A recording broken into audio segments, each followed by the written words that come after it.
సనాతన ధర్మానికి అన్ని మతాలు సమానమేనని ఎమ్మెల్యే తోయిక జగదీశ్వరి అన్నారు. పార్వతీపురం మన్యం జిల్లా గుమ్మలక్ష్మీపురం మండల కేంద్రం ఎల్విన్పేట నుండి గుమ్మలక్ష్మీపురం ఈశ్వరుడు కోవెల వరకు సనాతన ధర్మంపై ర్యాలీ నిర్వహించారు. నగర సంకీర్తనలు ఆలపిస్తూ భజనలు చేస్తూ గుమ్మలక్ష్మీపురం కైలాసనాథ్ ఆలయం వద్ద ఆమె పూజలు నిర్వహించారు. ఈ సందర్భంగా ఎమ్మెల్యే మీడియాతో మాట్లాడుతూ డిప్యూటీ సీఎం పవన్ కళ్యాణ్ ఆదేశాల మేరకు ఈ సనాతన ధర్మంపై ర్యాలీని చేపట్టినట్లు ఎమ్మెల్యే తెలియజేశారు.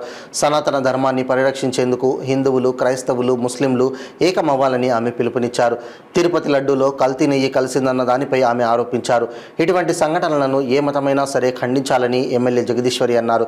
ఈ కార్యక్రమంలో జనసేన నియోజకవర్గ ఇన్ఛార్జ్ కడ్రక మల్లేష్, తెలుగుదేశం జనసేన నాయకులు, పార్టీ కార్యకర్తలు తదితరులు పాల్గొన్నారు.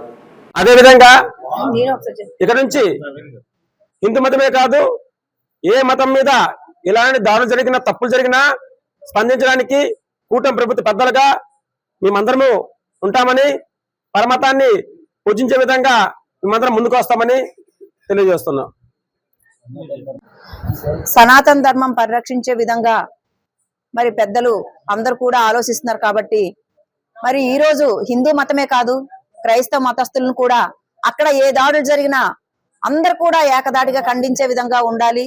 అందరు కూడా మరి చక్కగా ఉండాలనిదే మరి అక్కడ పెద్దలు కోరుకుంటున్నారు. కాబట్టి మరి ముస్లింలైనా, క్రిస్టియన్స్ అయినా, హిందువులైనా ఎవరికి దాడులు చేసినా లేదంటే ఇలాంటి కార్యక్రమాల్లో ఏవైనా తప్పిదాలు జరిగితే అందరం కూడా ఖండించేలా ఉండాలని చెప్పేసి మరి నేను తెలియజేసుకుంటూ, ఈరోజు అన్ని మతాలు కూడా ఒకే విధంగా ఉండాలి.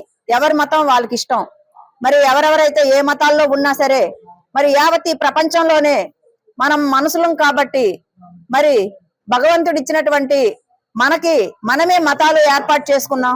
ఇలాంటివన్నీ కూడా ఇలాంటివి మనుషుల ప్రాణాలు హాని కలిగించే విధంగా ఈ లడ్డూలో ఈ కల్తీ నెయ్యి వల్ల చాలా అనారోగ్యంగా ఉంటది. కాబట్టి ఈ విధంగా మేము ఈ సంకీర్తనలు ఇవన్నీ మన డిప్యూటీ సీఎం పవన్ కళ్యాణ్ గారు ఆదేశాల మేరకు చేయడం జరిగింది.